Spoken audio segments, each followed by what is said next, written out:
서울의 밤하늘은 억수 같은 비를 쏟아붓고 있었고 낡고 허름한 판자촌의 좁은 골목길은 순식간에 진흙탕으로 변해버렸다.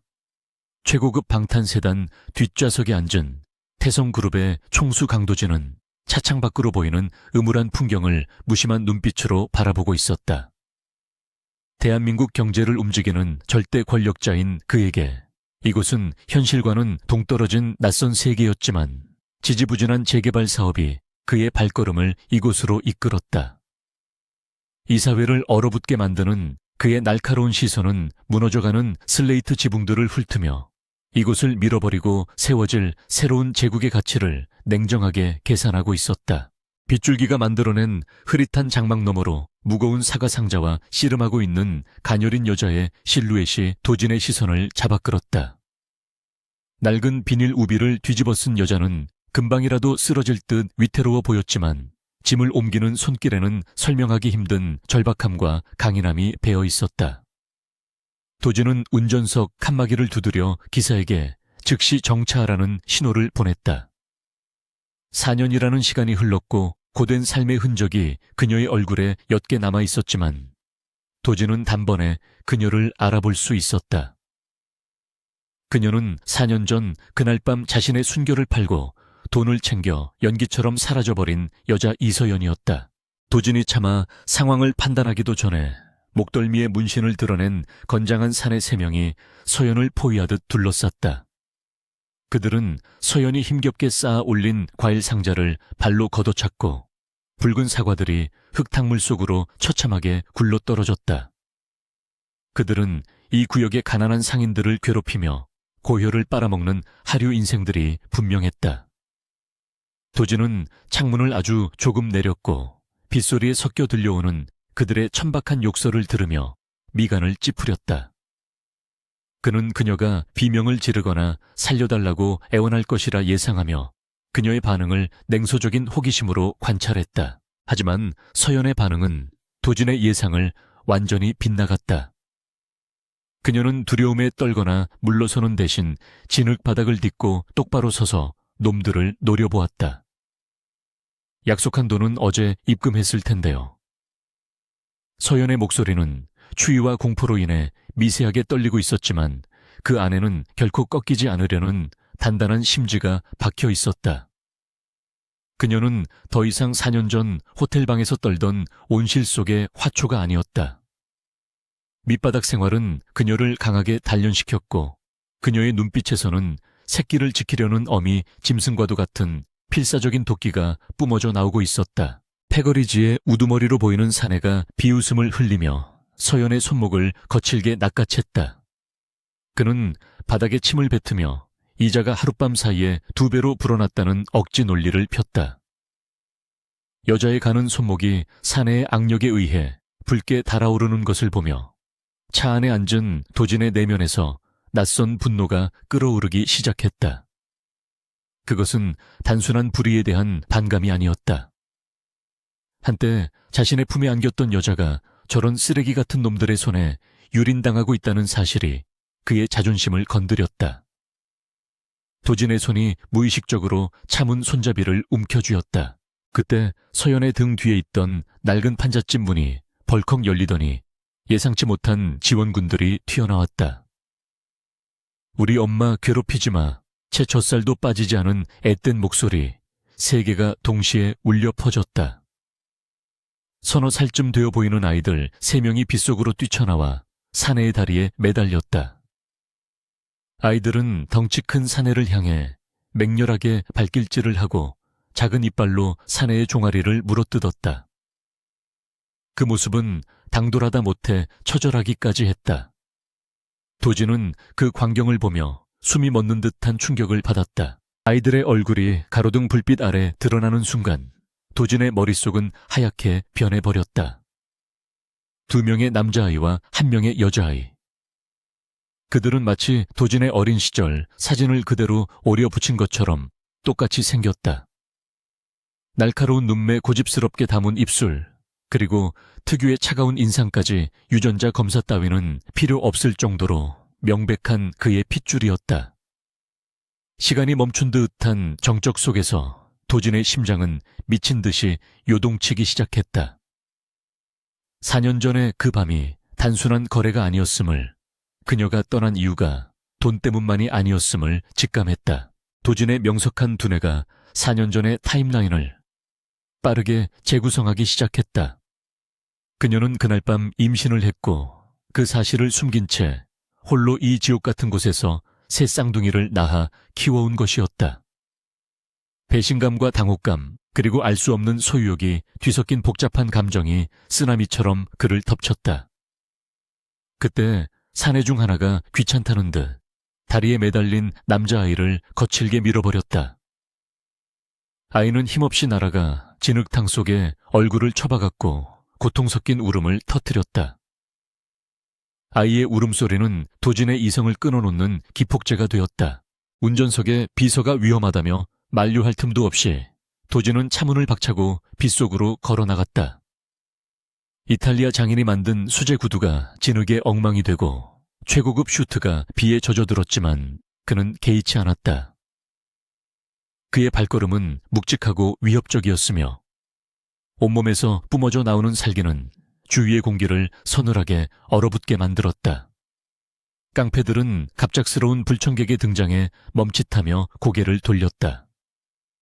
그들은 눈앞에 남자가 풍기는 압도적인 위압감에 본능적으로 뒷걸음질 쳤다. 남의 영업 방해하고 뭐 하는 놈이야. 우두머리가 허세를 부리며 소리쳤지만 그의 목소리는 미세하게 떨리고 있었다. 도진은 대답할 가치도 없다는 듯 차가운 침묵을 유지했다.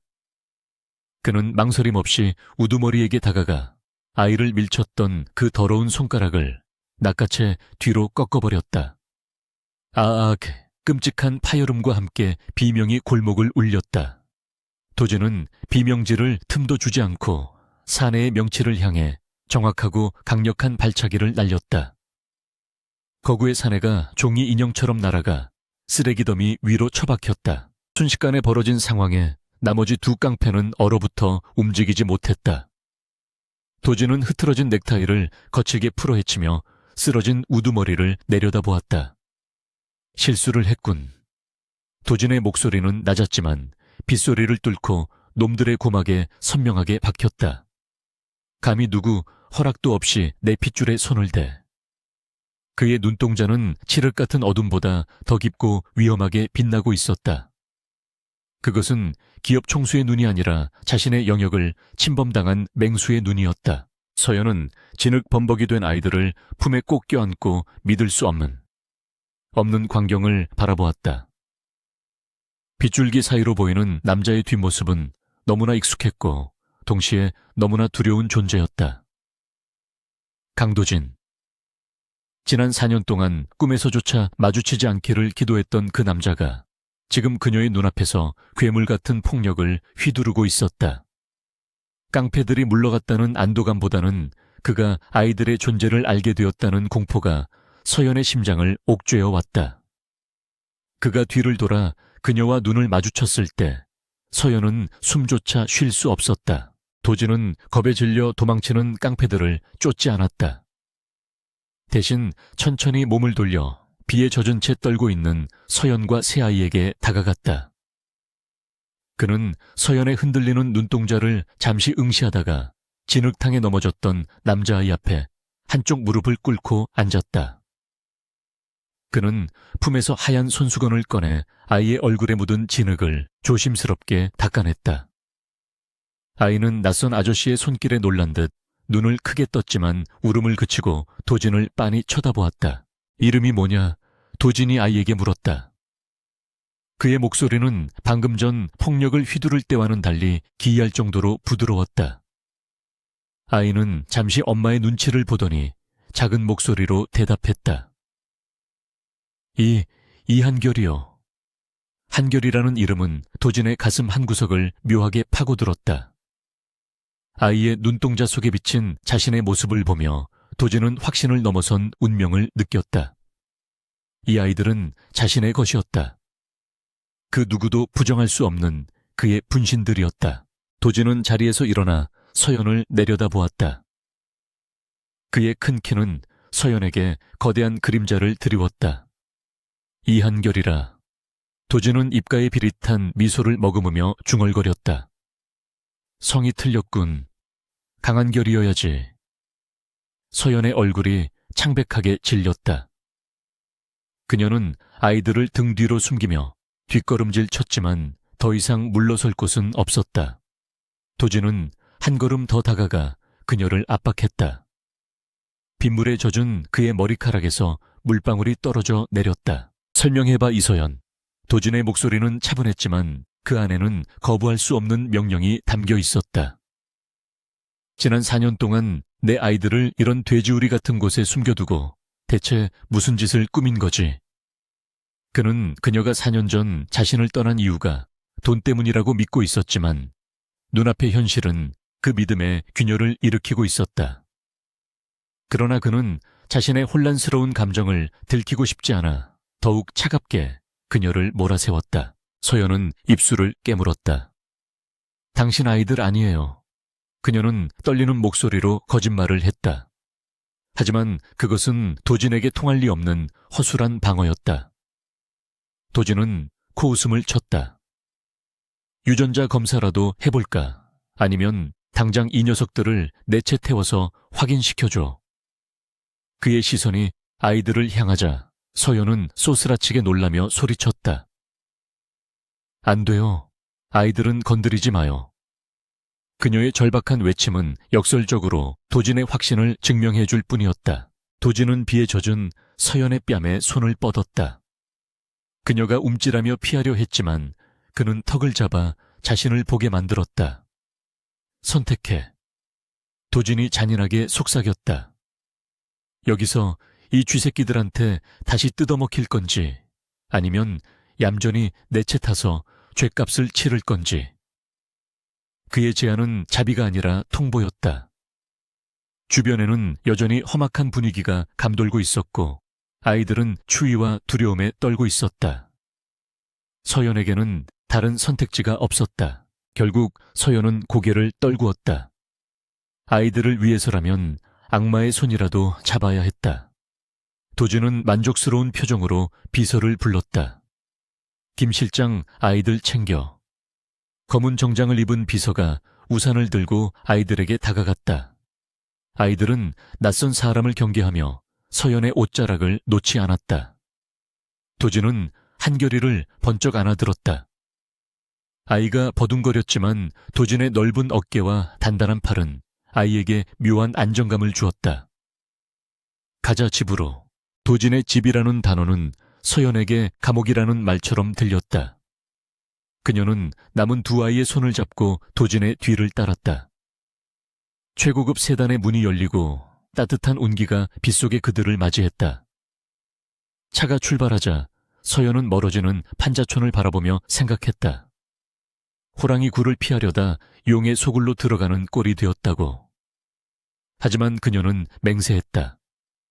자신의 목숨을 바쳐서라도 아이들만은 지키겠노라고.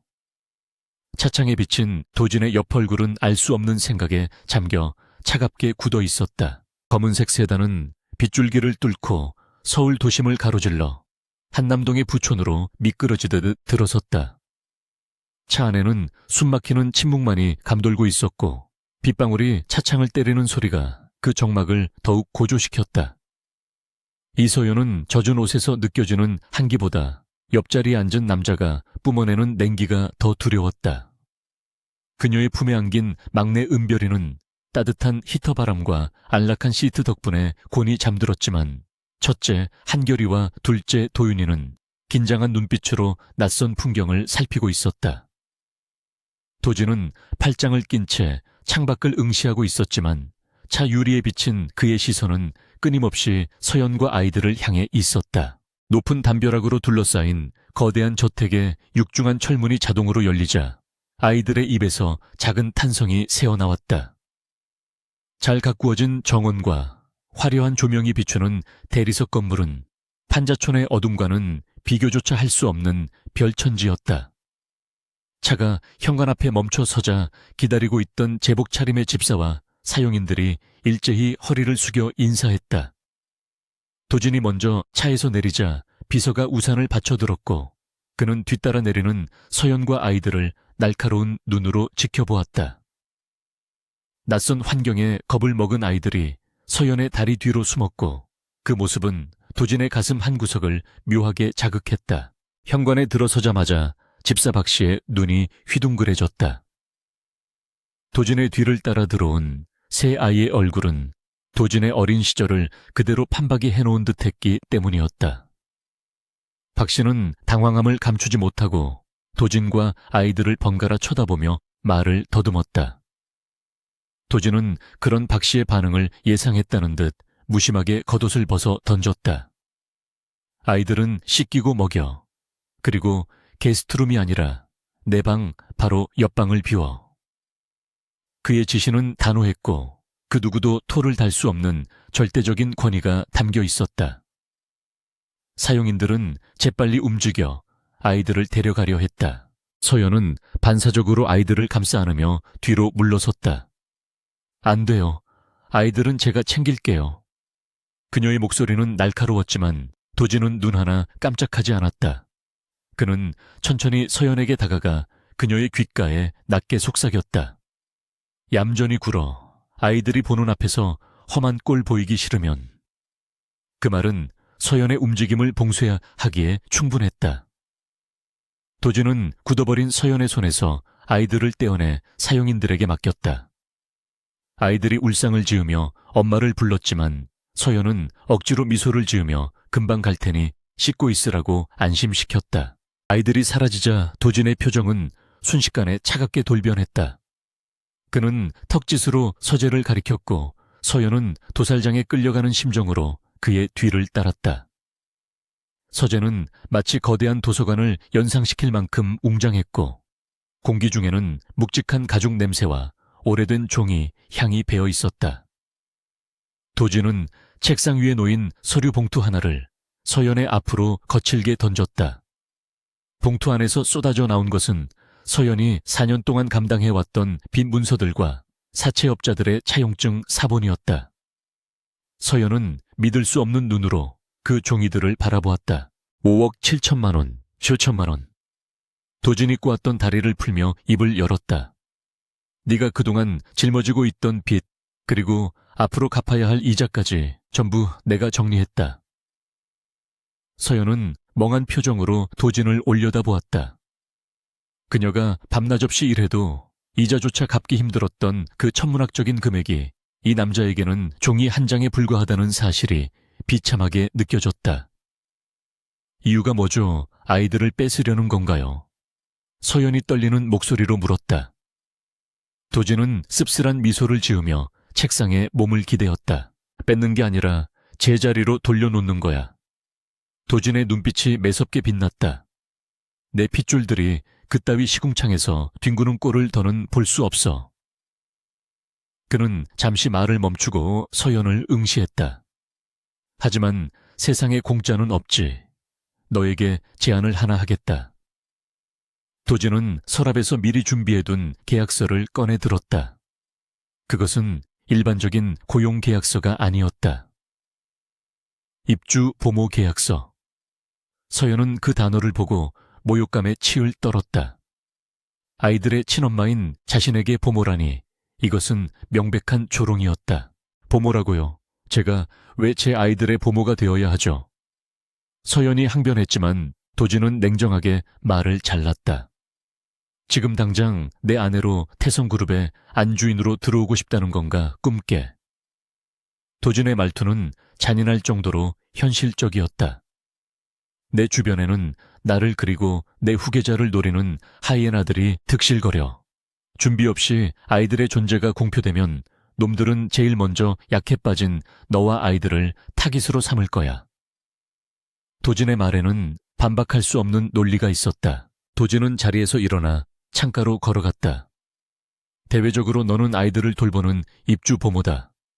아이들의 친부나 신원에 대해서는 절대 발설하지 않는다.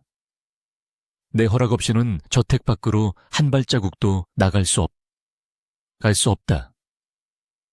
그것은 보호를 가장한 감금이었고 호의를 가장한 통제였다.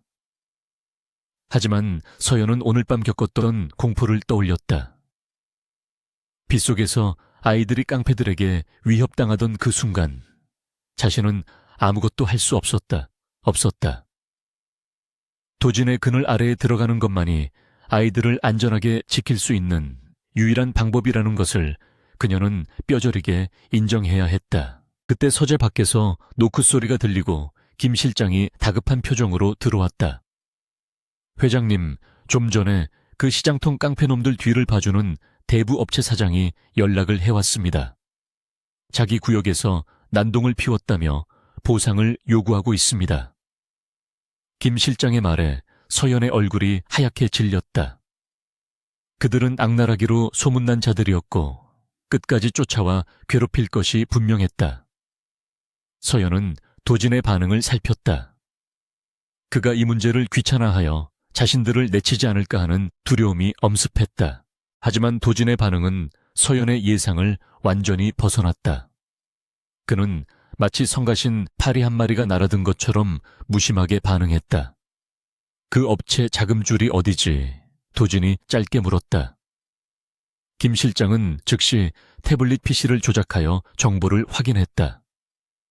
명동의 사채 시장을 통해 자금을 세탁하고 있으며 최근 불법 도박 사이트와 연루된 정황이 있습니다. 도진은 차가운 미소를 지으며 명령했다. 지금 당장 그 자금줄 끊어 세무조사 들어가게 하고 불법 장부 경찰에 넘겨 내일 아침 해 뜨기 전에 바닥으로 기어다니게 만들어.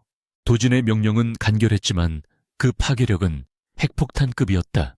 김 실장은 익숙한 듯 고개를 숙이고 즉시 어딘가로 전화를 걸기 시작했다. 서연은 눈앞에서 벌어지는 상황을 믿을 수 없었다. 자신을 4년 동안 괴롭히며 지옥으로 몰아넣었던 거대한 악의 세력이 도진의 말 한마디에 의해 가루가 되어 사라지고 있었다. 그것은 돈의 힘이기도 했지만 동시에 강도진이라는 남자가 가진 절대적인 권력의 증명이었다. 서연은 그제야 자신이 호랑이의 등에 올라탔음을 실감했다. 김 실장이 나가고 다시 정막이 찾아왔다. 도진은 서연에게로 다가와 계약서를 내밀었다. 이게 내 방식의 보호다. 네가 밖에서 10년 동안 발버둥 쳐도 해결 못할 일을 나는 1분이면 해결해. 도진의 목소리에는 오만함이 가득했지만 서연은 그것을 부정할 수 없었다. 그녀는 떨리는 손으로 펜을 잡았다. 자존심은 상처 입었지만 엄마로서의 책임감은 그녀를 움직이게 했다.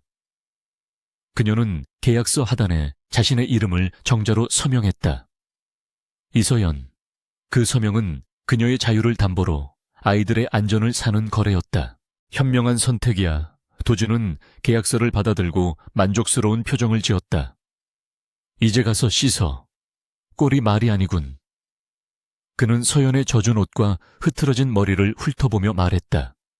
모욕적인 언사였지만 그 안에 담긴 묘한 열기 때문에 서연은 얼굴이 화끈거리는 것을 느꼈다.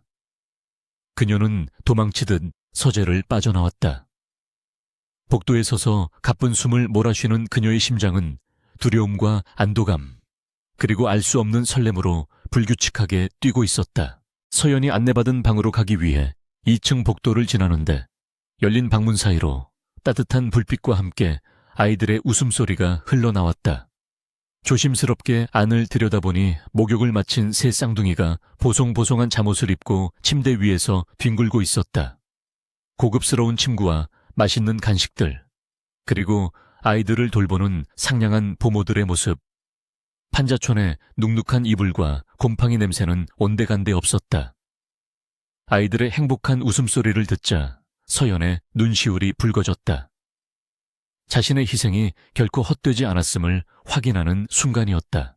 한편 서재에 홀로 남은 도준은 위스키 잔을 손에 쥐고 창밖의 야경을 내려다보고 있었다. 4년 전 일회성 일탈이라고 생각했던 그 밤이 자신의 인생을 송두리째 흔들고 있었다. 그는 자신이 아이들을 좋아할 것이라고는 단 한 번도 생각해보지 않았다. 하지만 아까 차 안에서 제 품에 안겨 잠든 아이의 따뜻한 천과 분유 냄새가 뇌리에서 떠나지 않았다. 냉철한 이성으로 무장한 그의 가슴벽에 미세한 균열이 생기기 시작했다. 그것은 그가 태어나서 처음 느껴보는 가족이라는 낯선 감각이었다. 하지만 도진은 곧 이성을 되찾았다. 아이들의 존재는 그의 약점이 될 수도 가장 강력한 무기가 될 수도 있었다. 특히 호시탐탐 그의 자리를 노리는 박상무가 이 사실을 알게 된다면 아이들은 즉시 표적이 될 것이다. 도진은 잔을 비우며 결심했다.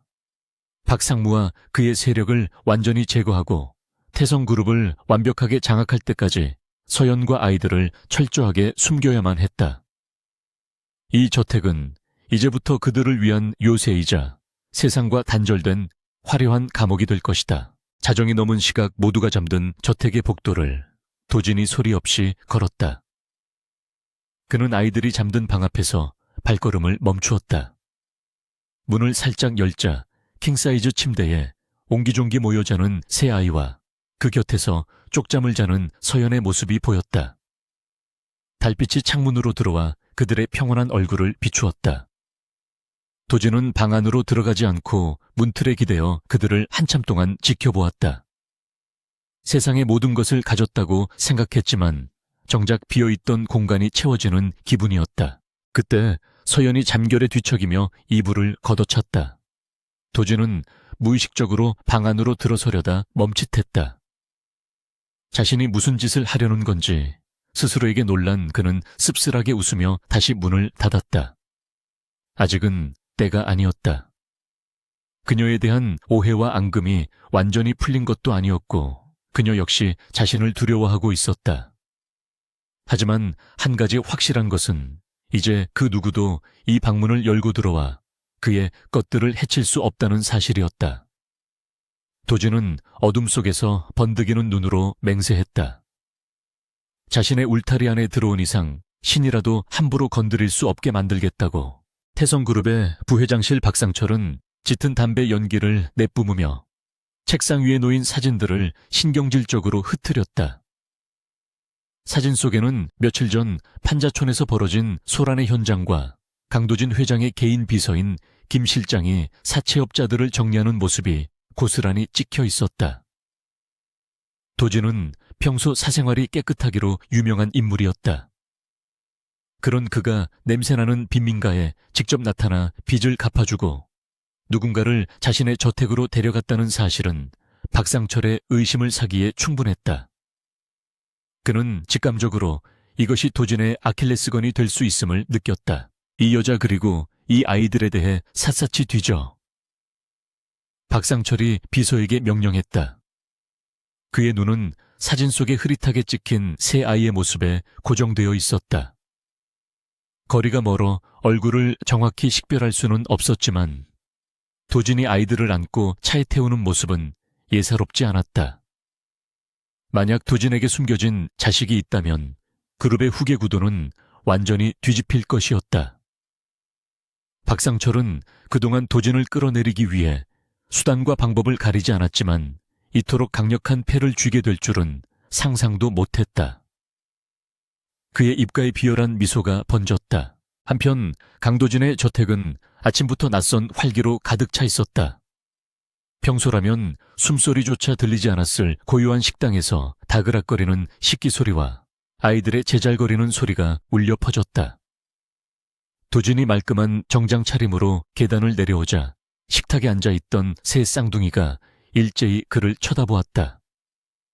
서연은 아이들에게 식사 예절을 가르치느라 진땀을 빼고 있었고 도진을 보자마자 당황하며 자리에서 일어나려 했다. 하지만 도진은 손을 들어 그녀를 제지하고 자연스럽게 상석에 앉아 커피를 들었다. 잘 잤어요, 아저씨. 막내 은별이가 입게 우유 수염을 묻힌 채 해맑게 인사했다. 서연은 기겁하며 아이를 말리려 했지만 도진은 의외로 담담하게 고개를 끄덕였다. 그래. 짧은 대답이었지만 그 광경을 지켜보던 집사와 사용인들은 경악을 금치 못했다. 얼음장 같던 회장님이 아이의 인사를 받아주다니 천지개벽할 일이었다. 도진은 신문을 보는 척하면서 곁눈질로 아이들을 관찰했다. 밥알을 흘리며 먹는 모습조차 묘하게 거슬리지 않고 귀엽게 느껴지는 자신이 당황스러울 정도였다. 식사를 마친 도진은 서재로 들어가 책상 위에 놓인 서류 봉투를 집어 들었다. 그것은 어젯밤 의뢰했던 유전자 검사 결과지였다. 봉투를 뜯는 그의 손길에는 미세한 긴장감이 서려 있었다. 친자 일치 확률 99.999%. 예상했던 결과였지만 활자로 확인하는 순간 가슴 한구석에서 묵직한 무언가가 내려앉았다. 이 아이들은 부정할 수 없는 그의 핏줄이었고, 이제 그는 이 작은 생명들을 세상의 위협으로부터 지켜내야 할 의무를 짊어지게 된 것이었다. 도진은 결과지를 금고 깊숙한 곳에 넣으며 차가운 결단을 내렸다. 그날 오후 서연은 아이들의 정기검진과 예방접종을 위해 외출을 해야만 했다. 도진은 회사에 있었지만 보고를 받고 즉시 최전계 경호팀을 붙여주었다. 서연은 과한 처사라며 부담스러워했지만 김 실장의 완곡한 설득에 결국 방탄 차량에 올랐다. 오랜만에 나온 바깥 세상은 여전히 분주했고 서연은 차창 밖 풍경을 보며 묘한 감상에 젖었다. 불과 며칠 전까지만 해도 생존을 위해 치열하게 살았던 거리였지만 이제는 두꺼운 유리병 너머에 남의 세상처럼 느껴졌다. 병원은 도진이 미리 손을 써둔 덕분에 일반인의 출입이 통제된 VIP 병동을 이용할 수 있었다. 의사들과 간호사들은 아이들을 극진히 대우했고 검진은 일사천리로 진행되었다. 주사를 맞고 울음을 터뜨린 아이들을 달래며 서연은 안도감을 느꼈다. 돈이 없어서 아픈 아이를 업고 밤새 응급실 앞에서 서성였던 기억이 떠올라 코끝이 징해졌다. 도진이라는 남자가 제공하는 울타리는 차갑고 강압적이었지만 그 안에서 느끼는 안전함은 부인할 수 없는 달콤한 유혹이었다. 검진을 마치고 저택으로 돌아가는 길 하늘이 갑자기 어두워지더니 굵은 빗방울이 떨어지기 시작했다. 서연은 불안한 마음에 아이들을 품에 꼭 안았다. 차가 한적한 교차로에 진입했을 때 어디선가 덤프트럭 한 대가 신호를 무시하고 무서운 속도로 돌진해왔다. 운전기사가 급하게 핸들을 꺾었지만 충돌을 피하기에는 역부족이었다. 꽉 잡으세요. 기사의 다급한 외침과 함께 끔찍한 굉음이 울려 퍼졌고 세상이 뒤집히는 듯한 충격이 차체를 강타했다. 도진은 이사회 회의 도중 김 실장의 전화를 받았다.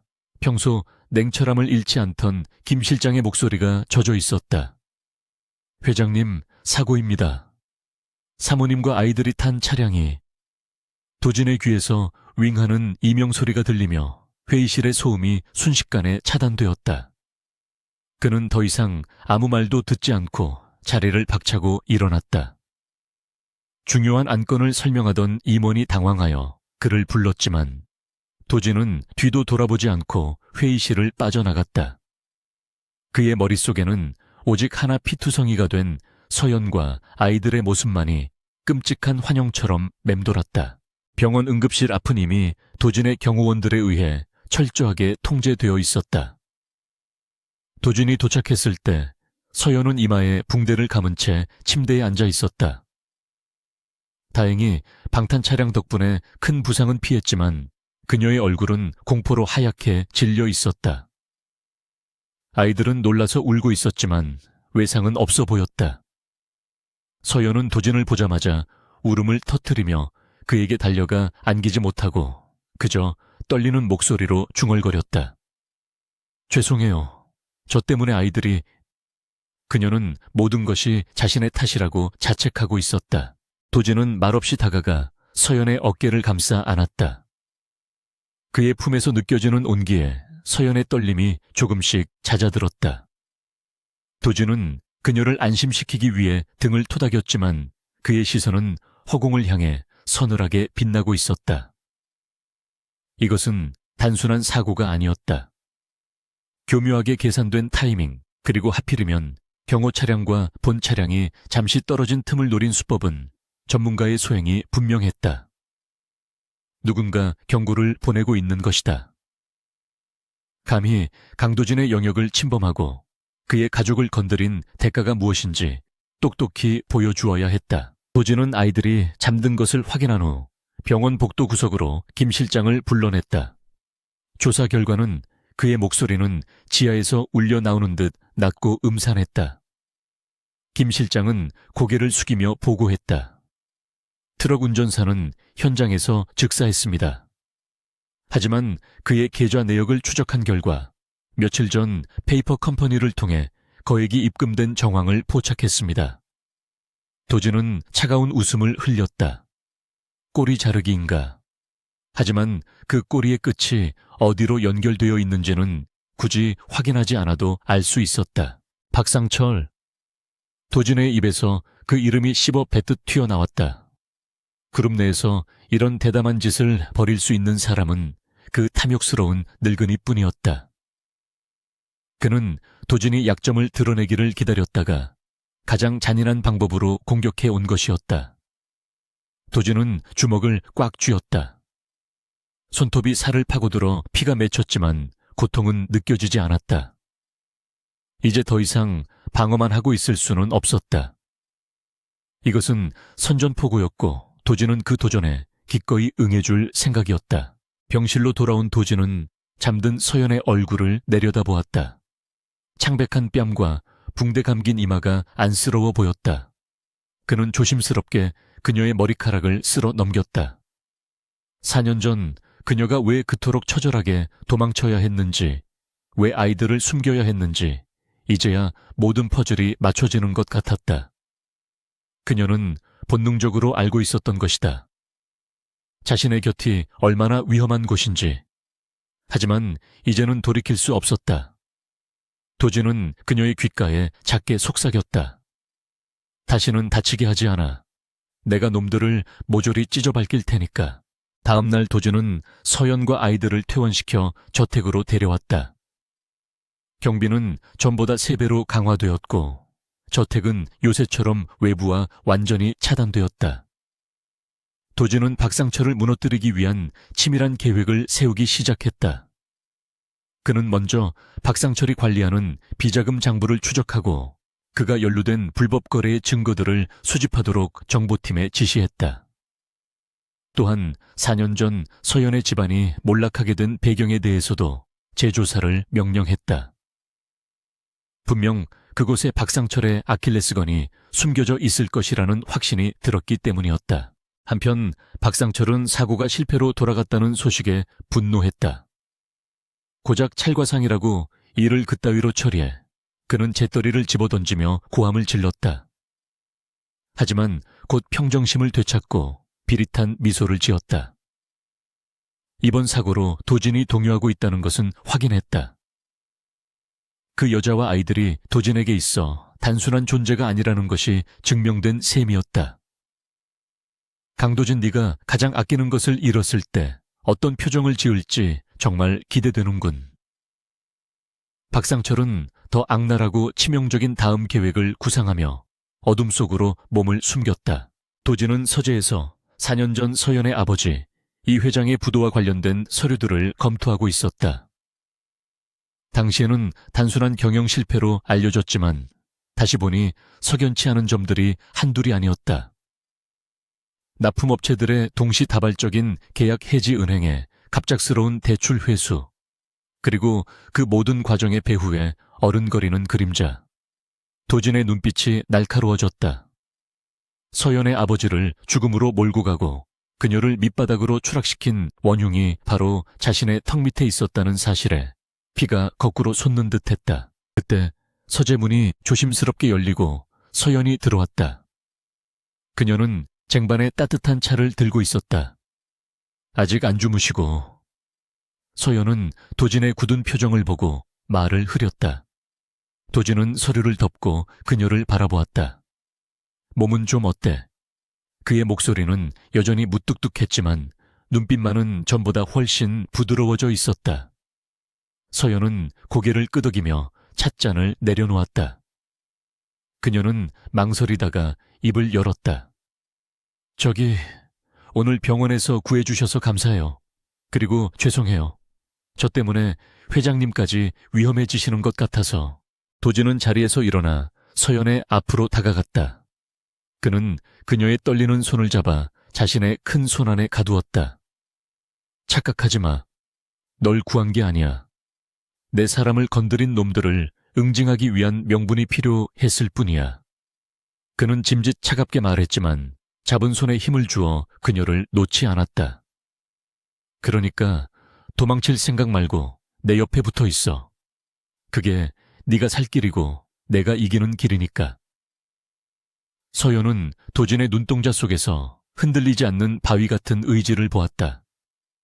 그리고 처음으로 이 남자에게 기대고 싶다는 위험한 충동을 느꼈다. 강도준은 지하에 위치한 비밀 기록 보관실에서 밤을 지새우고 있었다. 묵직한 철제문이 굳게 닫힌 그곳에는 태성그룹의 어두운 이면과 경쟁사들의 치부가 기록된 수천 개의 파일이 잠들어 있었다. 도진은 먼지가 내려앉은 낡은 서류철 하나를 책상 위에 펼쳐놓고 붉게 충혈된 눈으로 글자 하나하나를 씹어삼키듯 읽어 내려갔다. 한성건설 부도 사태 및 인수 합병 보고서. 그것은 4년 전 이서연의 아버지가 운영하던 회사가 공중분해되었던 사건의 전말이 담긴 기록이었다. 당시에는 그저 무능한 경영진이 초래한 흔한 부도 처리라고 생각하고 넘겼던 사안이었으나 지금 다시 보는 도진의 눈에는 전혀 다른 진실이 보이기 시작했다. 서류 곳곳에는 교묘하게 조작된 흔적들이 역력했다. 건실했던 중견 건설사가 하루아침에 자금난에 시달리게 된 배경에는 주요 납품처의 동시다발적인 계약 해지와 제1금융권의 갑작스러운 대출 회수가 있었다. 그리고 그 모든 결정의 배후에는 당시 계열사 확장을 무리하게 추진하던 태성그룹 기획조정실장 바로 박상철이 있었다. 도진의 주먹이 서류를 구겨버릴 듯 강하게 쥐어졌다. 박상철은 알짜배기 기술력을 가진 한성건설을 헐값에 집어삼키기 위해 고의적으로 자금줄을 끊고 서연의 아버지를 벼랑 끝으로 내몰았던 것이다. 이것은 단순한 기업 사냥이 아니라 한 가정을 파탄낸 계획된 살인이었다. 더욱 충격적인 사실은 그 다음 페이지에 있었다. 서연의 아버지가 자살로 생을 마감한 직후 남겨진 가족들에게 들이닥친 사채업자들의 명단이 박상철의 차명 계좌와 연결되어 있다는 점이었다. 도진은 숨이 막혀오는 것을 느꼈다. 4년 전 그날 밤 서연이 왜 그토록 절박하게 자신의 몸을 팔아야 했는지에 대한 의문이 풀리는 순간이었다. 그녀는 박상철이 쳐놓은 거미줄에 걸린 나비였고 도진 자신은 그 나비를 유린한 또 다른 가해자였던 셈이다. 비록 그 사실을 몰랐다 하더라도 자신이 그녀의 불행을 이용해 욕망을 채웠다는 죄책감이 가슴을 후벼 팠다. 김 실장이 조심스럽게 다가와 커피를 내려놓으며 입을 열었다. 회장님, 추가로 확인된 사실이 있습니다. 당시 서연 아가씨를 호텔로 안내했던 브로커 역시 박상무의 사주를 받은 자였습니다. 원래 계획은 아가씨를 이용해 회장님께 성추문 누명을 씌우려 했던 것으로 보입니다. 도진의 눈빛이 차갑게 얼어붙었다. 박상철은 처음부터 도진을 함정에 빠뜨리기 위해 서연을 미끼로 던졌던 것이다. 하지만 서연이 돈만 받고 쥐죽은 듯 사라져버리는 바람에 박상철의 계획은 실패로 돌아갔고 대신 서연은 홀로 아이들을 낳아 키우며 지옥 같은 삶을 견뎌내야 했던 것이다. 박상철, 도진의 입에서 짐승의 으르렁거림 같은 소리가 새어나왔다. 단순히 회사의 경영권을 노리는 경쟁자라고만 생각했다. 하지만 놈은 도진의 인생에 가장 소중한 여자를 짓밟고 자신의 아이들을 4년이나 시궁창에 방치하게 만든 원흉이었다. 도진은 자리에서 벌떡 일어났다. 의자가 뒤로 넘어지며 요란한 소리를 냈지만 그는 신경 쓰지 않았다. 이제 이것은 비즈니스의 영역을 넘어섰다. 놈을 단순히 법의 심판대에 세우는 것만으로는 부족했다. 놈이 가진 모든 것을 빼앗고 놈이 서연에게 주었던 고통의 1000배, 10,000배를 돌려주어야만 직성이 풀릴 것 같았다. 기록실을 나온 도진은 무거운 발걸음으로 서연의 방으로 향했다. 문을 열자 창가에 앉아 아이들의 찢어진 옷을 꿰매고 있는 서연의 모습이 보였다. 최고급 명품 옷이 넘쳐나는 드레스룸을 두고도 그녀는 굳이 아이들의 낡은 옷을 고쳐 입히고 있었다. 그것은 그녀가 지나온 검소하고 치열했던 삶의 증거이자 언제든 이곳에서 쫓겨날 수 있다는 불안감의 표현이기도 했다. 도진은 문틀에 기대어 한참 동안 그녀를 바라보았다. 가녀린 어깨와 고개를 숙인 목선이 너무나 위태로워 보여서 당장이라도 달려가 으스러지도록 안아주고 싶었다. 도진의 시선을 느낀 서연이 깜짝 놀라 고개를 들었다. 회장님, 언제 오셨어요? 그녀가 황급히 바늘을 내려놓으며 자리에서 일어났다. 도진은 천천히 그녀에게 다가갔다. 평소의 위압적인 태도는 온데간데 없고 그의 눈빛에는 깊은 슬픔과 연민이 어려 있었다. 왜 그런 걸 하고 있지? 필요한 게 있으면 말하라고 했을 텐데.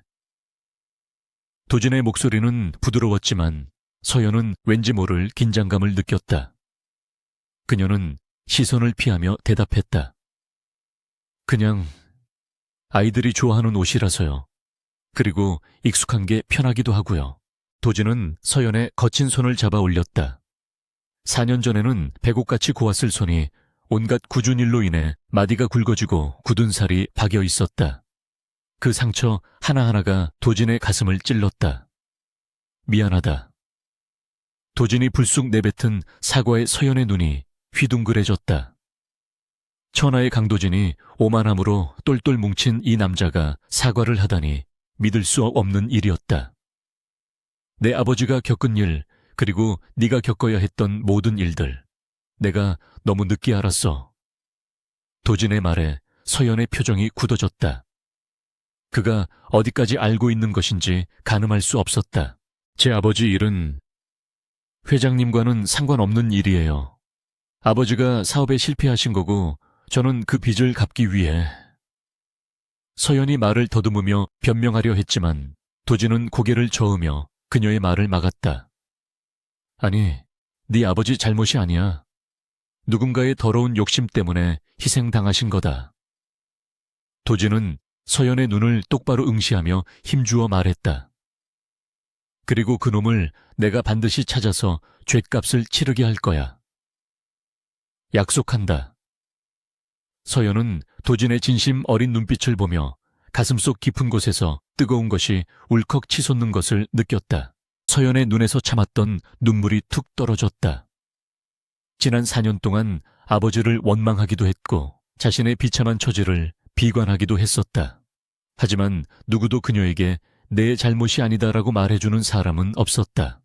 세상 모든 사람이 그녀에게 손가락질하며 빚쟁이라고 욕할 때 유일하게 그녀의 무죄를 주장해주는 사람이 바로 이 남자라는 사실이 아이러니하면서도 구원처럼 느껴졌다.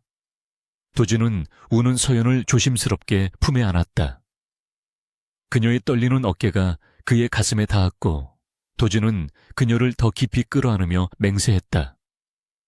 다시는 이 여자가 눈물 흘리게 하지 않겠다고. 다음 날부터 태성그룹 본사에는 묘한 전운이 감돌기 시작했다. 도진은 임원회의를 소집하여 대대적인 조직 개편과 감사 계획을 발표했다.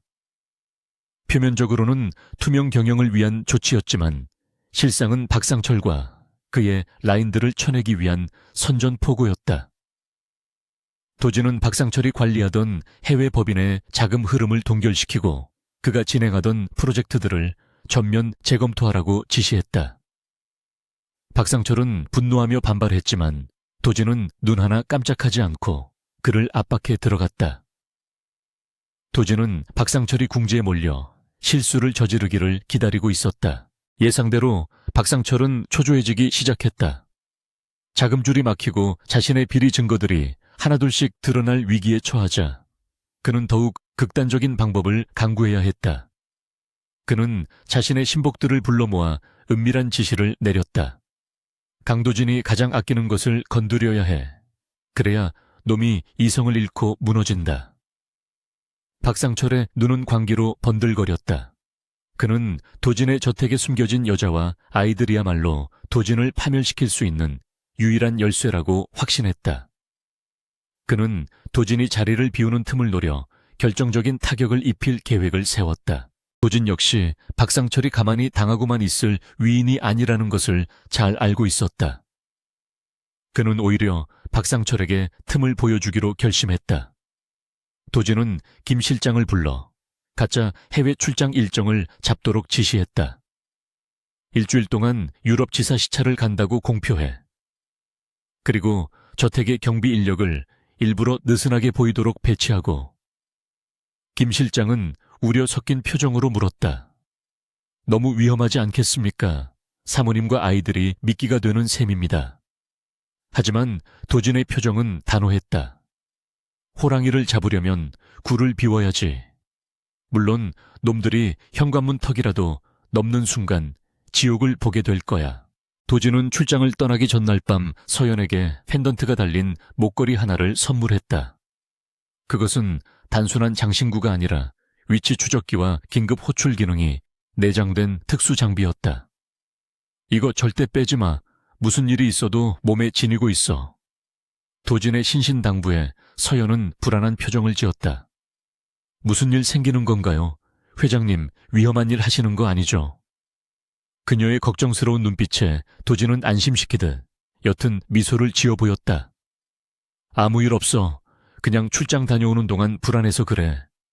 내 부적이라고 생각하고 차고 있어. 그날 밤 도진은 잠든 아이들의 방을 찾았다. 한결 도윤 은별이가 세상 모르고 자고 있는 평화로운 모습을 보며 그는 가슴이 먹먹해지는 것을 느꼈다. 4년이라는 시간을 잃어버렸지만 앞으로의 40년 안이 평생을 바쳐 이 아이들을 지킬 것이다. 그는 아이들의 이마에 차례로 입을 맞추고 잠든 서연의 머리맡에 앉아 한참을 머물렀다. 내일이면 그는 이 요새를 비우고 전쟁터로 나간다. 이것은 서연과 아이들을 영원히 자유롭게 하기 위한 마지막 전투가 될 것이다. 그는 어둠 속에서 주먹을 불끈 쥐며 다짐했다. 이튿날 새벽 도진을 태운 차량 행렬이 저택을 빠져나가 공항으로 향했다. 그 모습을 멀리서 지켜보던 검은 승합차 안의 사내가 어딘가로 전화를 걸었다. 목표물이 떠났습니다. 경비가 눈에 띄게 줄었습니다. 수화기 너머로 박상철의 음흉한 웃음소리가 들려왔다. 좋아, 오늘 밤이다. 쥐새끼들을 모조리 잡아들여. 거대한 폭풍이 다가오고 있었다. 하지만 박상철은 모르고 있었다. 자신이 들어가려는 곳이 쥐구멍이 아니라 굶주린 맹수가 입을 벌리고 기다리는 덫이라는 사실을. 저택의 높은 담벼락 위로 먹구름이 몰려들고 있었다. 서연은 도진이 떠난 후 텅 빈 저택에서 알 수 없는 불안감에 시달렸다.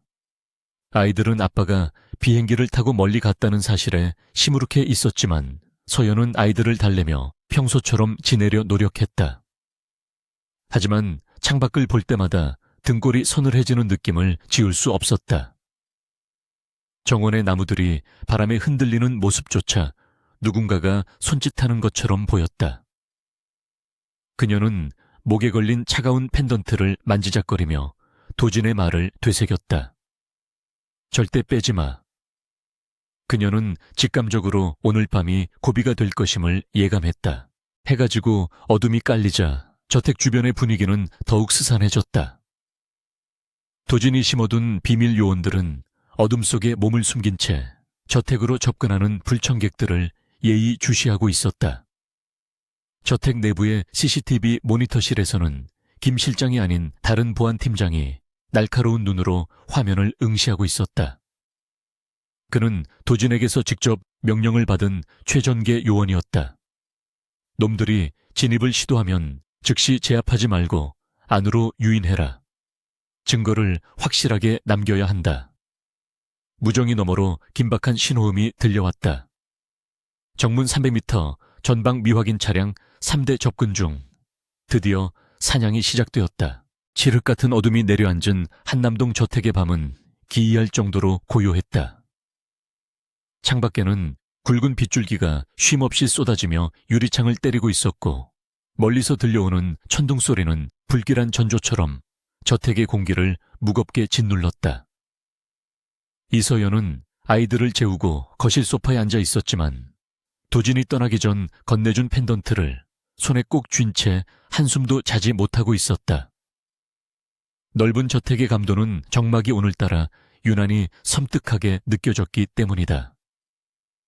그녀의 예민한 감각은 본능적으로 다가오는 위험을 감지하고 있었고 복도를 순찰하는 경호원들의 발자국 소리조차 그녀의 불안을 잠재우지는 못했다. 새벽 2시 저택의 정적을 깨고 날카로운 파열음이 울려 퍼졌다.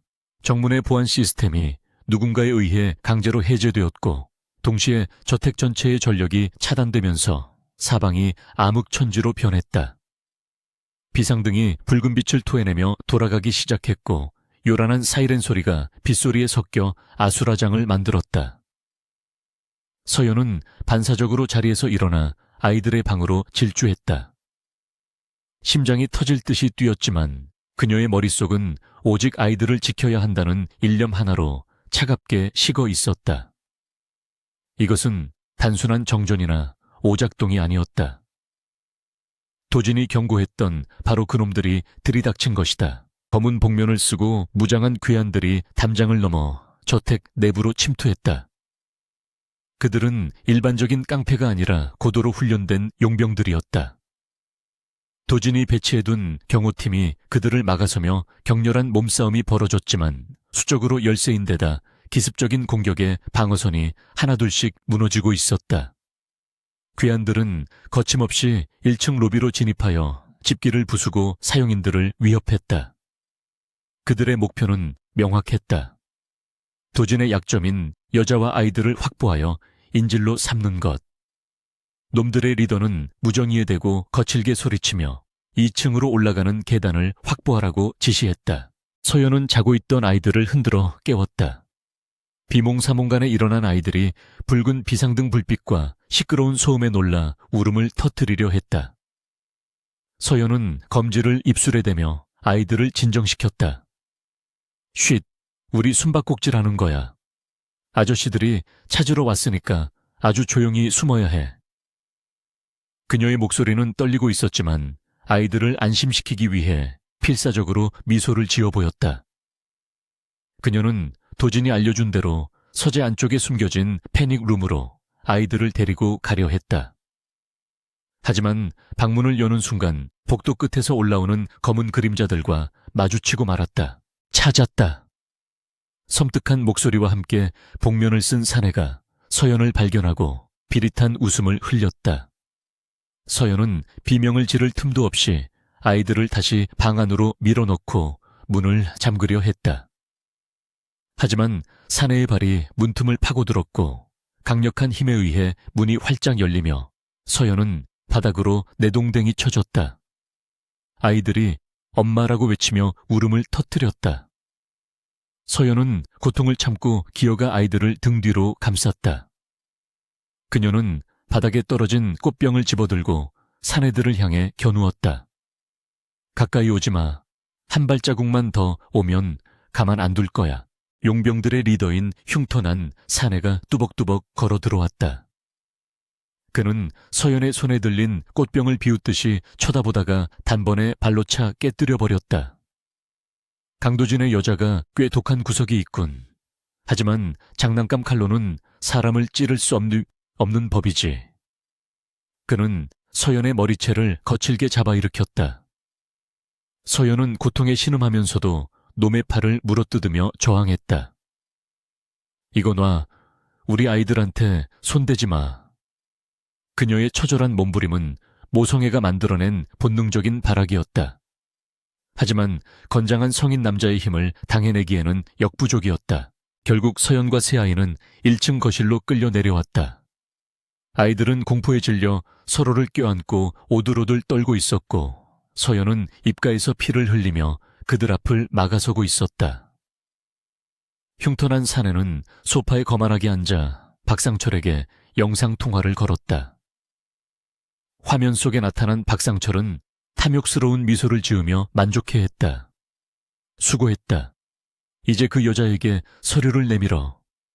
강도진이 횡령과 주가 조작을 지시했다는 진술서에 지장만 찍으면 아이들은 살려주겠다고 해. 박상철의 목소리는 악마의 속삭임처럼 들렸다. 사내는 미리 준비한 허위 진술서를 서연의 앞에 던졌다. 들었지? 내 남편, 아니 내 주인님을 배신하면 아이들은 무사할 거야. 선택해. 서연은 진술서를 내려다보았다. 거기에 서명하는 순간 도진은 모든 것을 잃고 감옥에 가게 될 것이었다. 그녀는 도진이 자신과 아이들을 위해 헌신했던 지난 날들을 떠올렸다. 비록 시작은 거래였지만 그는 진심으로 가족이 되려 노력했다.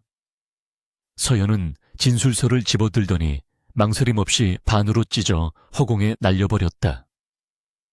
꿈깨. 그 사람은 죄가 없어. 진짜 범죄자는 당신들이랑 저 화면 속에 늙은이뿐이야. 서연의 당돌한 행동에 격분한 사내가 손을 치켜들고 서연의 뺨을 세차게 올려붙였다. 인연이 죽고 싶어 환장했나. 서연은 바닥에 쓰러지면서도 아이들이 보지 못하게 고개를 돌렸다. 한결이가 울면서 사내의 다리에 매달렸다. 우리 엄마 때리지 마요. 나쁜 아저씨들아. 사내는 귀찮다는 듯 한결이를 밀쳐버렸고 아이는 탁자 모서리에 부딪힐 뻔했다. 서연은 비명을 지르며 사내의 바짓가랑이를 잡고 늘어졌다. 제발 아이들은 건드리지 마세요. 차라리 나를 죽여요. 그녀의 자존심은 이미 바닥에 떨어졌고 오직 자식을 살리겠다는 일념만이 남아있었다. 박상철은 화면 너머로 낄낄거리며 명령했다. 시간 끌 것 없다. 본보기를 보여줘. 애새끼 하나를 데리고 나가서 처리해. 그럼 정신 차리고 도장을 찍겠지. 그 잔인한 명령에 용병들이 은별이를 향해 다가갔다. 막내딸이 자지러지게 울며 서연을 찾았다. 서연은 미친 듯이 소리 지르며 일어나려 했지만 2명의 사내가 그녀를 짓누르고 있어 움직일 수 없었다. 눈앞에서 딸이 끌려가는 지옥 같은 광경에 서연의 이성은 끊어질 듯 위태로웠다. 안 돼, 은별아 제발 멈춰. 내가 다 할게. 시키는 대로 다 할 테니까. 서연은 절규하며 바닥을 긁었다. 그 절체절명의 순간 굳게 닫혀있던 저택의 현관문이 굉음과 함께 박살나며 날아갔다. 폭발에 가까운 충격에 거실에 있던 용병들이 휘청거렸다. 뽀얀 먼지와 빗줄기가 뒤섞인 현관 입구에서 지옥에서 갓 기어 올라온 듯한 형상의 남자가 걸어 들어왔다. 찢어진 슈트피 묻은 셔츠, 그리고 빗물에 젖어 헝클어진 머리칼. 강도진이었다. 하지만 지금의 그는 냉철한 기업 총수가 아니었다. 온몸에서 시퍼런 살기를 뿜어내는 분노로 미쳐버린 야수 그 자체였다. 그의 뒤로는 중무장한 특수부대원들이 그림자처럼 따르고 있었다. 아우, 어떻게 벌써. 박상철의 신복인 흉터난 사내가 당황하여 말을 더듬었다. 분명 도진은 유럽행 비행기에 타고 있어야 했다. 도진은 대답 대신 손에 들고 있던 쇠파이프를 바닥에 질질 끌며 천천히 걸어 들어왔다. 금속이 대리석 바닥을 긁는 소름 끼치는 소리가 거실을 울렸다. 도진의 시선은 엉망이 된 서연과 공포에 질린 아이들에게 꽂혔다. 피투성이가 된 서연의 얼굴을 확인한 순간 도진의 눈동자가 기이하게 붉게 번득였다. 그의 이성을 붙잡고 있던 마지막 끈이 툭 하고 끊어지는 소리가 들리는 듯했다. 내가 경고했지. 도진의 목소리는 낮았지만 천둥 소리보다 더 크게 공간을 장악했다. 내 가족 털끝 하나라도 건드리면 뼈와 살을 분리해 주겠다고. 그는 순식간에 거리를 좁혀 은별이를 잡고 있던 용병에게 달려들었다. 도진의 쇠파이프가 허공을 갈랐고 용병은 비명조차 지르지 못한 채 나가떨어졌다. 도진은 쓰러진 놈을 쳐다보지도 않고 아이를 안아들어 뒤따라온 비서에게 넘겼다. 그리고 천천히 고개를 돌려 서연을 짓누르고 있던 놈들을 바라보았다. 이제부터가 진짜 지옥이다. 도진이 돌아왔다는 안도감에 서연의 긴장이 풀리며 정신이 아득해졌다. 흐릿해지는 시야 속에서 도진이 용병들을 향해 맹수처럼 달려드는 모습이 보였다. 그의 주먹이 놈들의 턱을 부수고 발차기가 놈들의 갈비뼈를 으스러뜨렸다. 그것은 싸움이 아니라 일방적인 학살이었다. 서연은 바닥에 엎드린 채 빗물과 땀으로 범벅이 된 도진의 뒷모습을 바라보며 눈물을 흘렸다. 그가 자신을 버리지 않았다는 사실, 그가 약속을 지키기 위해 폭풍을 뚫고 돌아왔다는 사실이 그녀의 가슴을 뜨겁게 적셨다. 도진은 마지막 남은 리더 흉터, 난 사내의 멱살을 잡고 들어올렸다. 사내는 공포에 질려 발버둥 쳤지만 도진의 악력은 쇠사슬처럼 단단했다. 도진은 사내의 손에 들려있던 스마트폰을 빼앗아 여전히 상황을 지켜보고 있는 박상철의 얼굴을 비추었다. 화면 속의 박상철은 사색이 되어 입을 다물지 못하고 있었다. 도진은 피 묻은 얼굴로 카메라를 노려보며 지옥의 사자처럼 으르렁거렸다. 잘 봐라, 박상철. 이게 내 놈의 미래다. 오늘 밤 네가 가진 모든 것을 잿더미로 만들어주마. 도진은 스마트폰을 바닥에 내동댕이쳐 박살내 냈다. 이제 남은 것은 잔인한 응징뿐이었다. 폭풍이 휩쓸고 간 거실은 처참한 몰골이었지만 그 중심에 서 있는 강도진의 존재감은 그 어떤 폐허보다 압도적이었다. 그는 바닥에 널브러진 용병들의 신음소리를 배경음악 삼아 피투성이가 된 온매무새를 무심하게 정리했다. 뒤늦게 도착한 경찰 특공대와 태성그룹 보안팀이 현장을 수습하기 시작했고 쓰러진 괴한들은 짐짝처럼 끌려나갔다. 도진은 경찰에게 그 어떤 진술도 하지 않았다. 단지 김 실장에게 눈짓을 보냈을 뿐이다. 법적인 처리는 그들의 몫이지만 이들에 대한 진짜 심판은 이미 도진의 손에 의해 끝이 났다. 그는 차갑게 식은 눈으로 끌려가는 박상철의 수하를 바라보며 이제 본체를 칠 차례임을 되뇌었다. 도진은 급히 서연에게 다가가 무릎을 꿇었다. 그녀의 찢어진 옷과 멍든 뺨을 확인하는 그의 손길이 미세하게 떨리고 있었다. 그토록 냉철하던 남자가 자신의 상처보다 여자의 안위를 먼저 살피며 고통스러운 표정을 짓고 있었다. 늦어서 미안해. 정말 미안하다. 도진의 목소리는 물기에 젖어 갈라져 있었다. 서연은 도진의 뺨에 묻은 핏자국을 닦아주며 고개를 저었다. 아니에요. 우리를 지켜줬잖아요. 그녀의 말에 도진은 참았던 숨을 토해내며 서연을 와락 끌어안았다. 피 비린내와 땀 냄새가 섞인 그의 품이었지만 서연에게는 세상에서 가장 안전한 요새였다. 그때 방구석에 숨죽이고 있던 아이들이 쭈뼛거리며 다가왔다. 아빠가 무서운 괴물들을 물리친 영웅처럼 보였지만 피투성이가 된 모습에 선뜻 다가오지 못하고 있었다. 도진은 서연을 아는 팔을 풀고 아이들을 향해 팔을 벌렸다. 이리 와, 괜찮아. 아빠가 다 해결했어. 아빠라는 단어가 그의 입에서 자연스럽게 흘러나왔다. 아이들은 잠시 망설이다가 일제히 도진의 품으로 뛰어들었다. 도진은 새 아이와 서연을 한꺼번에 끌어안으며 자신의 생명을 걸고서라도 이 온기를 영원히 지키겠다고 맹세했다. 새벽이 밝아오자 도진은 지체 없이 움직였다.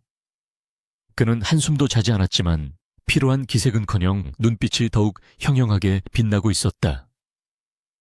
그는 욕실로 들어가 몸에 묻은 피와 먼지를 씻어내고 완벽하게 재단된 짙은 네이비색 슈트로 갈아입었다. 거울 속에 비친 그의 모습은 어젯밤의 야수가 아닌 냉혹한 승부사의 모습으로 돌아와 있었다. 김 실장이 결제 서류와 함께 태블릿 PC를 건넸다. 모든 준비가 끝났습니다. 박 상무가 긴급 이사회를 소집했습니다. 회장님의 부재와 스캔들을 이유로 해임안을 상정할 예정입니다. 도진은 넥타이를 매며 차갑게 웃었다. 제 무덤을 아주 정성스럽게 팠군. 오전 9시 태성그룹 본사 대회의실은 무거운 긴장감에 휩싸여 있었다. 박상철은 상석 바로 옆자리에 앉아 회심의 미소를 감추고 있었다. 그는 도진이 어젯밤의 습격으로 인해 중상을 입었거나 적어도 멘탈이 붕괴되어 나타나지 못할 것이라 확신했다. 그는 이사들을 둘러보며 엄숙한 목소리로 연설을 시작했다. 강 회장은 지금 연락이 두절된 상태입니다.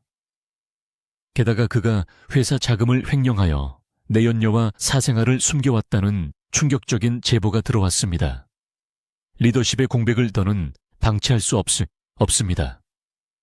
일부 이사들이 동요하며 수군거리기 시작했다. 박상철이 준비한 조작된 증거 자료를 화면에 띄우려는 순간 굳게 닫혀있던 회의실 문이 굉음과 함께 열렸다. 모든 시선이 출입구로 쏠렸고 그곳에는 지옥에서 살아 돌아온 강도진이 서 있었다. 그의 등 뒤로는 수십 명의 경호원과 변호인단이 도열해 있었고 그 압도적인 위압감에 회의실의 공기가 순간 얼어붙었다. 도진은 뚜벅뚜벅 걸어들어와 박상철의 앞에 섰다. 내 의자를 탐내는 쥐새끼가 있다고 해서 와봤더니 아주 가관이군. 도진의 목소리는 낮았지만 회의실 구석구석까지 명료하게 울려 퍼졌다. 박상철은 귀신을 본 듯 하얗게 질려 자리에서 벌떡 일어났다. 네가 어떻게 여기에? 그는 말을 잇지 못하고 뒷걸음질 쳤다. 도진은 대답 대신 김 실장에게 손짓했다. 대형 스크린의 화면이 바뀌며 어젯밤 저택의 CCTV 영상과 박상철의 통화 녹음 내용이 재생되었다. 애새끼 하나를 데리고 나가서 처리해. 박상철의 잔인한 목소리가 회의실에 생생하게 울려 퍼지자 이사들은 경악하며 입을 다물지 못했다. 이것은 단순한 비리가 아니라 명백한 살인교사였다. 박상철의 얼굴은 흑빛으로 변해갔다. 이건 조작이야 딥페이크라고 박상철이 악을 쓰며 발악했지만 이미 대세는 기울어져 있었다. 도진은 책상 위에 두툼한 서류 뭉치를 던졌다. 이건 지난 4년간 네가 페이퍼 컴퍼니를 통해 빼돌린 회사 자금 내역, 그리고 4년 전 한성건설을 고의로 부도내고 하청 업체들을 도산시킨 증거들이다. 도진의 눈빛이 매섭게 빛났다. 감히 내 여자를 건드리고 내 아이들을 죽이려 해. 내 놈이 건드린 건 단순한 가족이 아니라 태성그룹의 영린이다. 도진의 선고와 함께 회의실 문이 다시 열리고 검찰 수사관들이 들이닥쳤다. 수갑이 채워지는 순간에도 박상철은 도진을 노려보며 저주를 퍼부었다. 네가 이긴 것 같이 세상이 너한테 손가락질할 거다. 미혼모에 사생활을 둔 회장이라니. 도진은 끌려가는 그에게 다가가 귓가에 조용히 속삭였다. 착각하지 마. 그 여자는 내 아내가 될 사람이고 아이들은 내 적통 후계자들이다. 그리고 너는 감옥에서 평생 썩게 될 거야. 내가 그렇게 만들 거니까. 박상철은 절망적인 비명을 지르며 질질 끌려나갔다. 회의실에 남은 임원들은 도진의 눈을 피하며 고개를 숙였다. 공포에 의한 복종이었지만 동시에 완벽한 권력의 제왕립이었다. 이사회장은 순식간에 정리되었고 도진은 곧바로 기자회견장으로 향했다. 수백 개의 플래시가 터지며 눈을 멀게 할 듯 쏟아졌지만 그는 당당하게 단상에 섰다. 그는 준비된 원고를 읽는 대신 정면을 응시하며 진심을 담아 말했다. 오늘 저는 태성그룹의 회장이기 이전의 새아이의 아버지이자 한 여자의 남편으로서 이 자리에 섰습니다. 회견장은 찬물을 끼얹은 듯 조용해졌다. 도진은 4년 전의 사건과 서연의 아버지인 이 회장의 억울한 죽음, 그리고 박상철의 만행을 낱낱이 밝혔다. 제 불찰로 인해 사랑하는 가족이 긴 시간 고통받았습니다. 이제 저는 그들을 제 이름으로 제 생명을 다해 지키려 합니다. 도진의 폭탄 선언은 실시간으로 전파를 타고 전국으로 퍼져나갔다. 여론은 순식간에 반전되었다. 재벌가의 추잡한 스캔들이 아니라 악의 세력에 맞서 가족을 지킨 로맨티시스트이자 정의로운 리더의 서사로 뒤바뀐 것이다. 생중계로 이를 지켜보던 서연은 거실에서 아이들을 안고 하염없이 눈물을 흘렸다. 그것은 지난 4년의 서름이 씻겨 내려가는 치유의 눈물이었다. 기자회견을 마치고 집무실로 돌아온 도진은 창밖에 서울 시내를 내려다보았다. 비 온 뒤 갠 하늘은 유난히 맑고 파랬다. 그의 휴대전화가 진동했고 내 사랑이라고 저장된 서연의 이름이 떴다. 도진의 입에 피로를 잊게 만드는 부드러운 미소가 번졌다. 전쟁은 끝났다. 그는 승리했고 전리품으로 차가운 권력 대신 따뜻한 가정을 얻었다. 이제 그에게 남은 일은 가장이 되어 그들을 행복하게 해주는 것뿐이었다. 그는 재킷을 챙겨들고 가벼운 발걸음으로 집무실을 나섰다. 집으로 가는 길이 이토록 설레는 것은 난생 처음이었다. 계절은 어느덧 혹독했던 겨울을 지나 따스한 봄으로 접어들고 있었다. 박상철과 그 일당이 구속된 이후 태성그룹은 빠르게 안정을 되찾았고 강도진의 입지는 이변은 그 어느 때보다 공고해졌다. 하지만 도진에게 있어 가장 큰 변화는 회사 실적이나 주가 상승이 아니었다. 한남동 저택을 감싸던 차갑고 무거운 공기가 사라지고 그 자리에 아이들의 웃음소리와 서연이 가꾸는 꽃향기가 채워졌다는 사실이었다. 도진은 이제 더 이상 야근을 하거나 회사에서 밤을 지새우지 않았다. 해가 지기 무섭게 집으로 돌아오는 그의 모습에 비서실 직원들은 회장님이 달라졌다며 놀라워했지만 그것은 기분 좋은 변화였다. 어느 화창한 주말 오후 도진은 서연과 함께 그녀의 아버지가 잠들어 있는 추모 공원을 찾았다. 도진의 손에는 한성건설의 명예회복을 알리는 법원 판결문과 박상철의 무기징역 선고가 적힌 신문이 들려 있었다. 서연은 아버지의 사진 앞에 국화꽃을 놓으며 하염없이 눈물을 흘렸다. 그것은 슬픔의 눈물이 아니라 긴 세월 가슴을 짓눌러왔던 억울함이 씻겨 내려가는 해방의 눈물이었다. 도진은 서연의 어깨를 감싸 안으며 사진 속의 장인어른에게 마음속으로 맹세했다. 당신의 딸이 겪었던 고통의 시간만큼 앞으로는 세상에서 가장 행복한 여자로 만들어주겠노라고. 추모공원을 내려오며 도진은 서연의 손을 잡고 조용한 산책로를 걸었다. 벚꽃 잎이 눈처럼 흩날리는 길 위에서 도진이 걸음을 멈추고 서연을 마주보았다. 서연아. 그가 처음으로 그녀의 이름을 다정하게 불렀다. 처음에는 아이들을 지키겠다는 책임감이었어. 하지만 지금은 아니야. 도진은 품에서 작은 벨벳 상자를 꺼냈다. 그 안에는 세상에 단 하나뿐인 태성그룹의 안주인을 상징하는 푸른 다이아몬드 반지가 빛나고 있었다. 지난 4년의 시간을 되돌릴 순 없지만 앞으로 남은 내 모든 시간은 너에게 주고 싶어. 나와 결혼해 줄래? 서연은 믿기지 않는 듯 입을 가리며 고개를 끄덕였다. 화려한 이벤트나 수많은 인파 속의 프로포즈는 아니었지만 도진의 진심이 담긴 눈빛만으로도 충분했다. 도진은 떨리는 손으로 서연의 약지에 반지를 끼워주었고 두 사람은 흩날리는 꽃비 아래서 깊은 입맞춤을 나누었다. 멀리서 경호원들과 함께 놀고 있던 새 쌍둥이가 이 모습을 보고 깨아르르 웃으며 달려왔다. 아빠 엄마 뽀뽀한다. 아이들이 도진의 다리에 매달리자 도진은 호탕하게 웃으며 아이들을 번쩍 들어 올렸다. 완벽한 가족의 탄생을 알리는 순간이었다. 2달 후 대한민국 재계가 들썩일 만한 세기의 결혼식이 열렸다. 장소는 태성그룹 소유의 최고급 호텔 야외 정원이었지만 초청객은 도진이 엄선한 최측근들과 친인척들로 제한되었다. 수많은 취재진이 호텔 밖을 에워쌌지만 식장 안은 철저하게 프라이빗하게 유지되었다. 순백의 웨딩드레스를 입은 서연은 눈이 부시게 아름다웠다. 그녀의 드레스는 이탈리아 장인이 그녀를 위해 특별히 제작한 것으로 그녀의 청초하면서도 우아한 매력을 극대화했다. 신부 대기실에 앉아있는 서연의 손을 꼭 잡은 것은 턱시도를 차려입은 꼬마 신사 한결이와 도윤이 그리고 천사 같은 드레스를 입은 은별이었다. 버진 로드 입구에 선 서연은 벅차오르는 감정에 심장이 터질 것만 같았다. 아버지의 부재가 아쉽긴 했지만 든든한 새아이가 그녀의 앞길을 밝혀주고 있었다. 화동으로 나선 삼둥이가 꽃잎을 뿌리며 입장하자 하객들의 입에는 흐뭇한 미소가 번졌다. 그리고 그 길의 끝에는 강도진이 서 있었다. 턱시도를 완벽하게 소화한 그는 런웨이 위에 모델보다 더 빛이 났지만 서연을 바라보는 눈빛만큼은 세상 그 누구보다 따뜻하고 다정했다.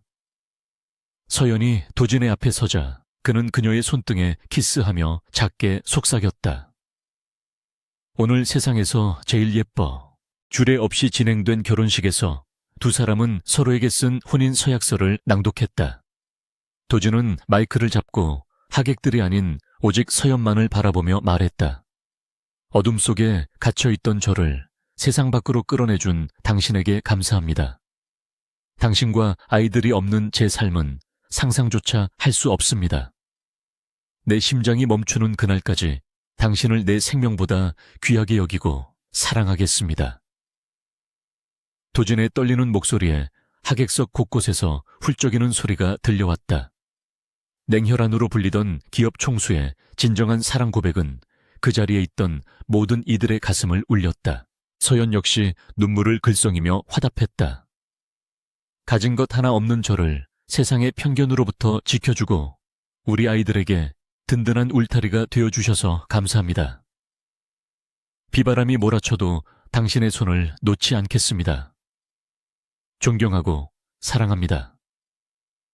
두 사람의 맹세가 끝나고 사회자의 성혼 선언과 함께 도진은 서연을 와락 끌어안고 진한 키스를 퍼부었다. 하객들의 우레와 같은 박수 소리와 함께 오색 풍선이 하늘로 날아올랐다.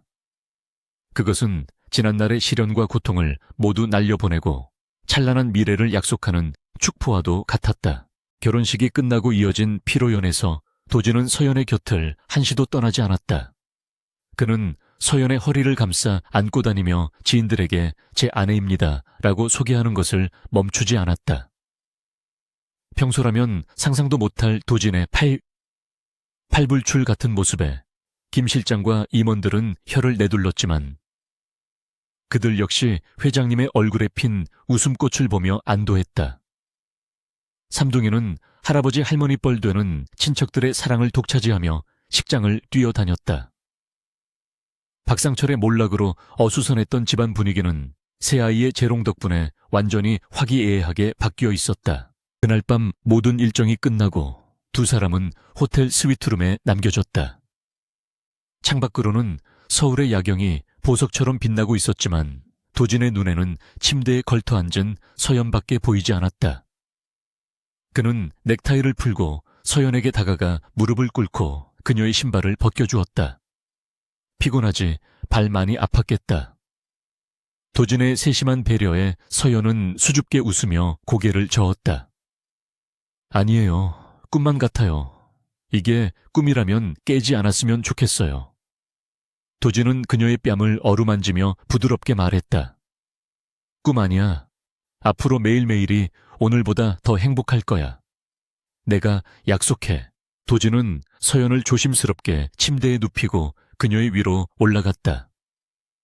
서로의 숨결이 닿을 듯 가까운 거리에서 두 사람의 시선이 얽혔다. 4년 전 그 밤은 절박함과 거래로 얼룩져 있었지만 오늘 밤은 오롯이 사랑과 신뢰만이 존재했다. 도진의 입술이 서연의 이마 눈코를 지나 입술에 닿았다. 그의 손길은 뜨거우면서도 조심스러웠고 서연을 유리처럼 소중하게 다루었다. 서연은 도진의 목을 끌어안으며 그에게 온몸을 맡겼다. 두 사람의 그림자가 하나로 겹쳐지며 길고 길었던 시련의 끝을 알리는 사랑의 밤이 깊어갔다. 1년 후 태성그룹 본사 로비. 점심시간이 되자 직원들이 삼삼오오 모여 웅성거리고 있었다. 로비 한가운데에 유모차 2대와 꼬마 아이 하나가 등장했기 때문이다. 서연이 도시락 가방을 들고 나타나자 직원들은 허리를 숙여 인사했다. 사모님 오셨습니까? 서연은 밝게 웃으며 답례했다. 그때 전용 엘리베이터 문이 열리고 도진이 바람같이 달려나왔다. 여보 온다고 연락하지 그랬어. 마중 나갔을 텐데. 도진은 직원들의 시선 따위는 아랑곳하지 않고 서연의 뺨에 뽀뽀하고 아이들을 챙겼다.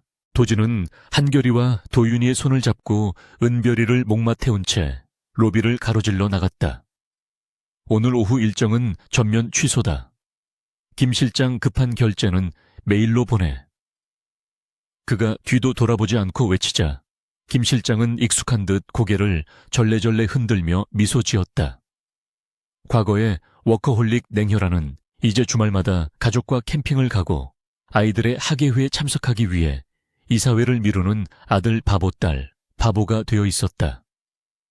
하지만 아이러니하게도 도진이 가정을 챙기면서 그룹의 이미지는 더욱 좋아졌고 실적은 연일 최고치를 경신하고 있었다. 한강공원의 잔디밭에 돗자리를 펴고 앉은 도진의 가족은 더할 나위 없이 평화로워 보였다.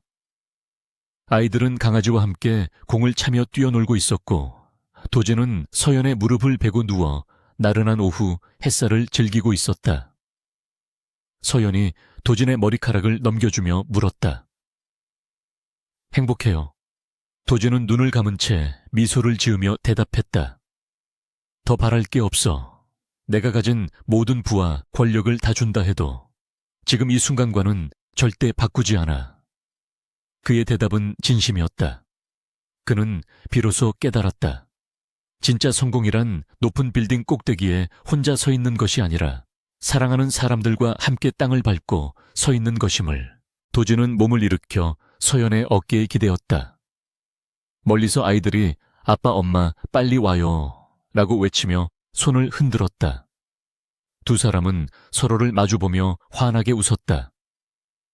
그 웃음 속에는 지나온 날들의 아픔에 대한 위로와 앞으로 함께할 날들에 대한 확신이 담겨 있었다. 도진과 서연은 자리에서 일어나 아이들을 향해 힘차게 달려갔다. 그들의 등 뒤로 따뜻한 봄바람이 불어왔다. 그것은 차가운 겨울을 이겨내고 피어난 꽃들에게 보내는 계절의 축복이자 이 아름다운 가족의 앞날을 비추는 찬란한 빛이었다.